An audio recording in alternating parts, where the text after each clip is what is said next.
Oi, gente! Oi, meninas! Tudo bem? Vamos lá para a aula dessa semana, né? O nosso estudo, que é o estudo 12. Hoje nós vamos falar um pouco sobre o santuário de Deus. Vamos orar? Antes de começar? Senhor, meu Deus e meu Pai, em nome de Jesus, eu entro agora em Tua santa presença, Deus, para te pedir, meu Deus, direcionamento sobre esse estudo, Pai, que não seja eu falando, mas que o próprio Espírito Santo conduza essa aula, Pai. Nos abençoe, nos guarde e nos livre de todo mal. É o que te pedimos, desde já te agradecemos, em nome de Jesus. Amém. Amém. Deus abençoe. Hoje nós vamos falar, pessoal, sobre o santuário de Deus, o estudo 12. Nós vamos conhecer um pouquinho sobre o santuário. O fim de que possamos desfrutar plenamente os benefícios do Evangelho, devemos entender a obra que Jesus fez por nós no passado, que Ele faz agora e o que fará no futuro. Podemos compreender esse assunto estudando o ritual do santuário terrestre dos israelitas, que prefigurava o atual ministério de Cristo no santuário celestial. É fundamental que entendamos o que a Bíblia ensina sobre o tema. A pergunta número 1 fala: que pedido especial fez Deus a Moisés? Qual foi o pedido que o nosso Deus fez a Moisés? Um pedido muito especial. A resposta está lá em Êxodo, capítulo 25, versículo do 8 e versículo 40. Que pedido especial fez Deus a Moisés? E me farão um santuário para que eu possa habitar no meio deles. Vê, pois, que tudo faça segundo o modelo que te foi mostrado no monte. Então Deus pediu para Moisés para fazer um santuário, de acordo com o que ele estava falando. Então Deus falou para ele como seria detalhadamente o santuário que ele queria que Moisés fizesse lá na tenda, né, onde eles estavam morando, nas cabaninhas, né, quando eles saíram do Egito. Então eles começaram a procura da terra prometida. Então Deus queria que os israelitas tivessem um local para adorar ele, né? Então ele queria que o Moisés construísse um santuário para que Deus pudesse estar ali, morasse ali, e assim os israelitas pudessem conversar com Deus, ter um encontro com Deus, se purificar de seus pecados, né? Então, logo após a entrada do pecado, Adão e os patriarcas construíram altares e ofereceram sacrifícios a Deus. Tempos depois, Deus mostra a Moisés o verdadeiro santuário celestial que serviria de modelo para o santuário que seria construído no deserto, como lugar da habitação de Deus por meio desse santuário. O plano da salvação foi apresentado à humanidade em símbolos naquela época, né? Então Deus pediu a Moisés que construísse um santuário para que ele pudesse habitar, né? No meio dos israelitas, e os israelitas pudessem se comunicar com Deus também, né? E se purificarem dos seus pecados. Que naquela época ainda Jesus não tinha nascido, então era só as pessoas, Moisés conversava com Moisés e Moisés intercedia por eles, né? Mas era o intercessor, as pessoas não podiam chegar a ficar face a face com Deus, porque se as pessoas estivessem impuras, elas eram queimadas. Isso vocês vão aprender no decorrer dos estudos também. Pergunta 2. Como era o santuário? Como era esse santuário que Deus queria que Moisés construísse? O santuário possuía um pátio externo e 2 compartimentos internos. O primeiro compartimento interno era o lugar santo e o segundo o lugar santíssimo. No lugar santo, o sacerdote realizava o trabalho diário, Hebreus 9:6. E ali havia uma mesa de pães, o candelabro e o altar de incenso, Êxodo 40, 22 e 24 e 26. No lugar santíssimo, o sumo sacerdote entrava uma vez por ano no dia da expiação, o 10º dia do 7º mês, Hebreus 9:7. Nesse compartimento se encontrava a Arca da Aliança coberta de ouro e dentro dela as tábuas dos 10 mandamentos, uma urna de ouro contendo o maná e o bordão de Arão. Um véu separava esses 2 compartimentos. À frente do lugar santo ficava o pátio, onde estava o altar do holocausto, e a pia, que os sacerdotes lavavam as mãos. O santuário era móvel, cercado e teve sua construção aprovada por Deus. Então era assim, Aqui era o santuário, aqui atrás era o lugar santo e aqui atrás era o Santíssimo. No lugar santo, só quem podia entrar eram os sacerdotes. No caso, naquela época, eram os filhos de Arão, né? Que eram os sacerdotes. E no lugar santíssimo era o sumo sacerdote. Para a pessoa ser sumo sacerdote, primeiro ela tinha que ser sacerdote, para depois ela assumir o lugar de sumo sacerdote. E para entrar no Santíssimo, você teria que antes se purificar do seu pecado, se fazer uma limpeza espiritual totalmente, para que você conseguisse ir lá. Então a pessoa chegava lá para se confessar com o sacerdote, e o sacerdote levava os pecados até o sumo sacerdote, que jogava os pecados no animalzinho, e aquele animalzinho ele era sacrificado ali no lugar santo, e o sangue era aspergido, e com aquilo era feito a purificação do pecado naquela época, entendeu? Pergunta 3. Em que consistia o serviço diário? Em que consistia o serviço diário lá no santuário de Deus? Êxodo 29, versículo 38 ao 42. Oferecer dois cordeiros. O serviço diário se consistia em oferecer 2 cordeiros. Os cordeiros sacrificados representavam Jesus, que na cruz morreria pelos pecados da humanidade.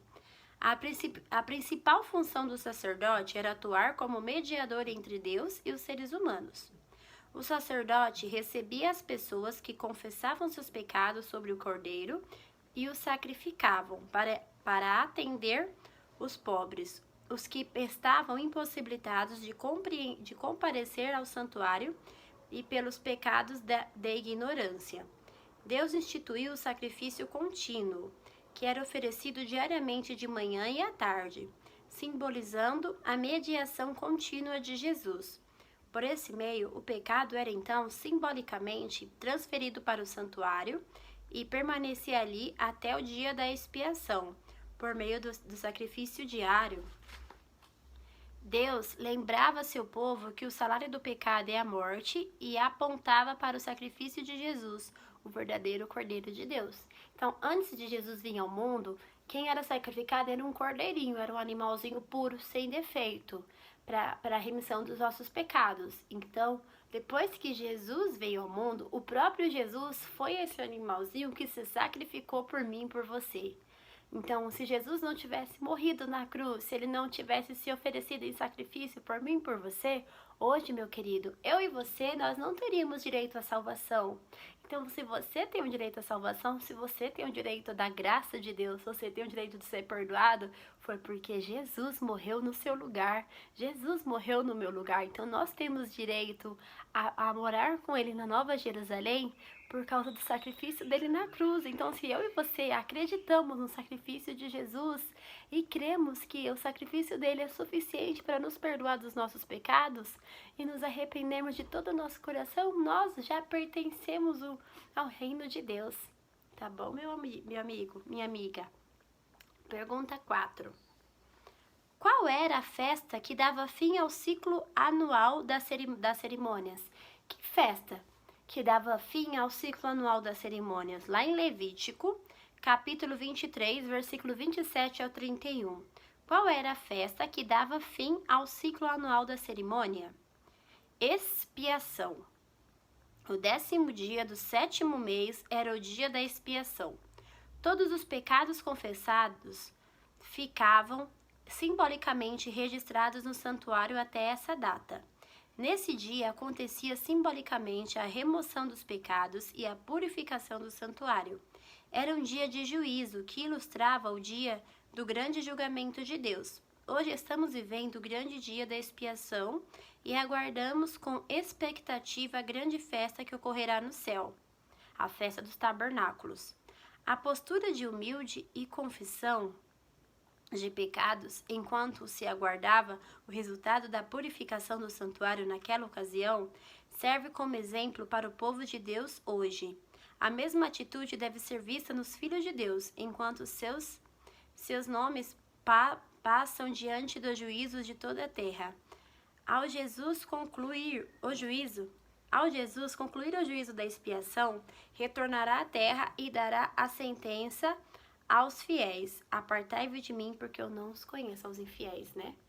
Então, o dia da expiação naquela época era o dia da limpeza do santuário, né? Você lembra que os animaizinhos, eles eram sacrificados para que o sangue deles nos purificasse do pecado? Então, quando Jesus veio ao mundo, Jesus foi o cordeiro imolado que se sacrificou por nós. Então, hoje, se eu e você acreditamos nesse sacrifício, no sacrifício de Jesus, o dia da expiação já está acontecendo na nossa vida. A gente já estamos sendo purificados e assim Jesus, a festa dos tabernáculos que a gente vamos ter lá no céu já vai acontecer.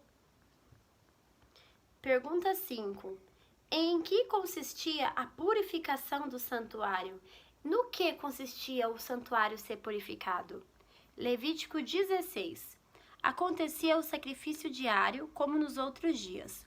O sacerdote oferecia um bezerro e um cordeiro por si e por sua família. Lançava sorte sobre os 2 bodes. O sacrifício do bode era oferecido a Deus. O sangue do bode era aspergido no lugar santíssimo.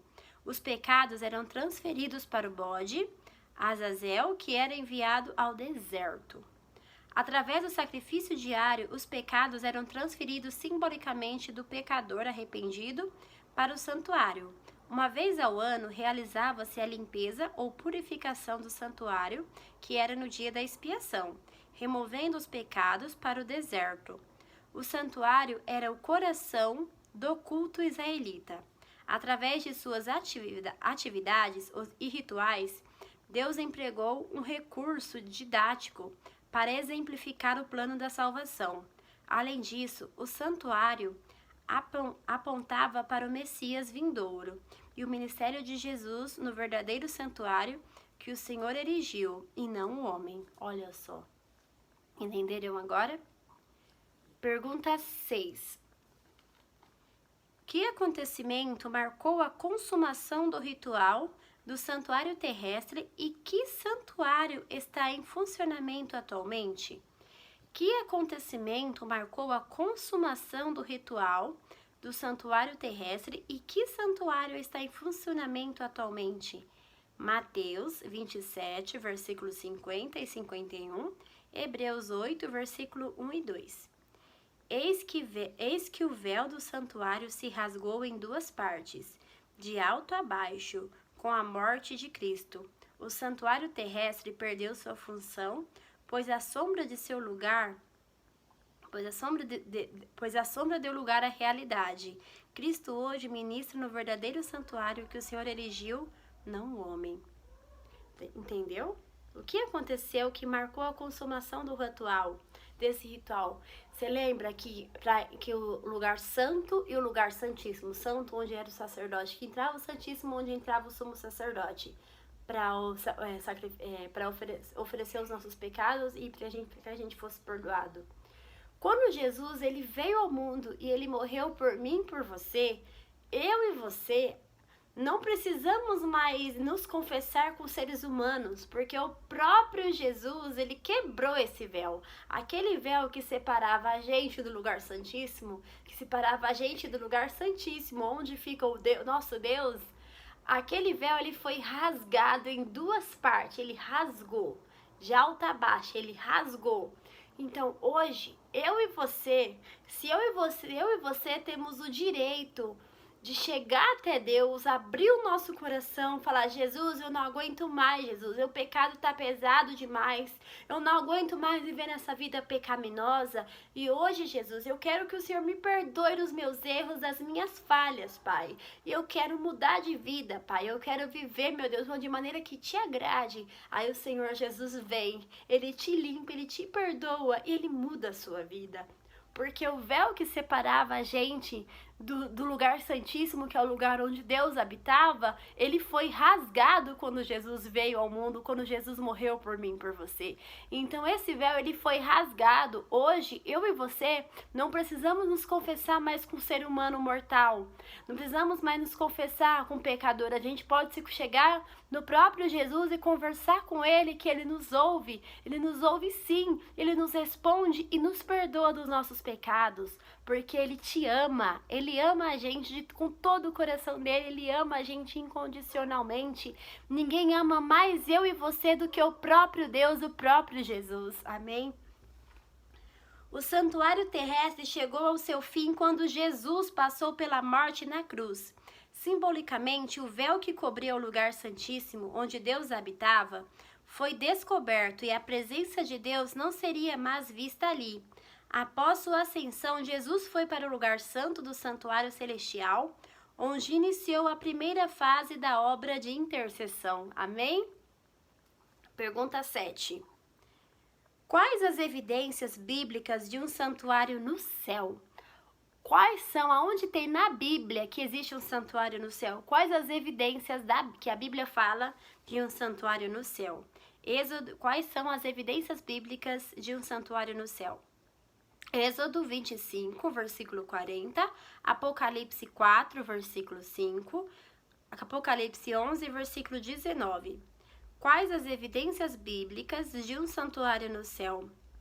Abriu-se então o santuário de Deus, que se acha no céu, e foi vista a Arca da Aliança. O exemplo do que ocorreria no santuário terrestre, Jesus está realizando em nosso favor. Duas atividades do santuário celestial: intercessão, simbolizada pelo serviço diário, e julgamento, representado pelo dia da expiação. Sempre que um pecador arrependido vai a Deus em nome de Jesus e pede perdão, Cristo intercede por ele no santuário celestial, aplicando em seu favor os méritos de seu sacrifício na cruz. Mas ele também realiza o trabalho de juiz nesse momento. O próximo estudo esclarecerá esse tema.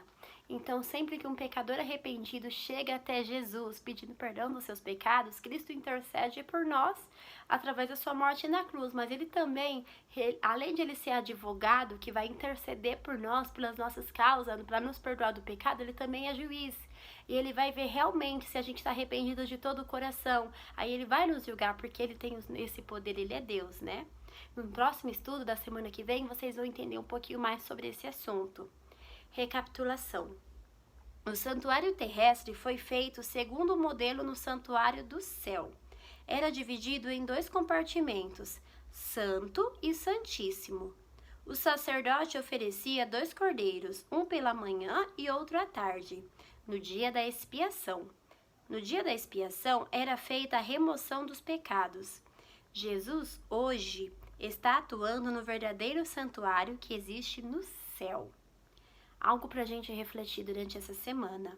O santuário terrestre mantinha os olhos do povo na primeira parte do plano da salvação, o sacrifício substitutivo do Messias. O santuário celestial mantém os olhos do povo na consumação final do plano de salvação, destruição do pecado e transformação de pecadores à imagem de Deus. Aleluia! Então, nosso compromisso de fé com o nosso Pai, com o nosso Deus, com Jesus. Irmãos, vocês creem que existe um santuário no céu? Amém, Jesus! Você crê, você reconhece que Jesus Cristo é o único mediador entre você e Deus? Amém, Jesus! Você aceita como seu Salvador, a fim que seja absolvido no julgamento final? Você aceita Jesus como seu Salvador pessoal, para que você seja absolvido e você vá morar com Ele na Nova Jerusalém no dia do juízo final? Amém. Vamos orar? Senhor, meu Deus e meu Pai, obrigada por esse estudo, Deus, obrigada por ter aberto os nossos olhos, Senhor Jesus, perdoa os nossos erros, as nossas falhas, que o Senhor continue nos direcionando no caminho certo, Jesus, obrigada pelo teu amor, Jesus, é o que eu te peço e te agradeço, em nome de Jesus, amém, que Deus abençoe.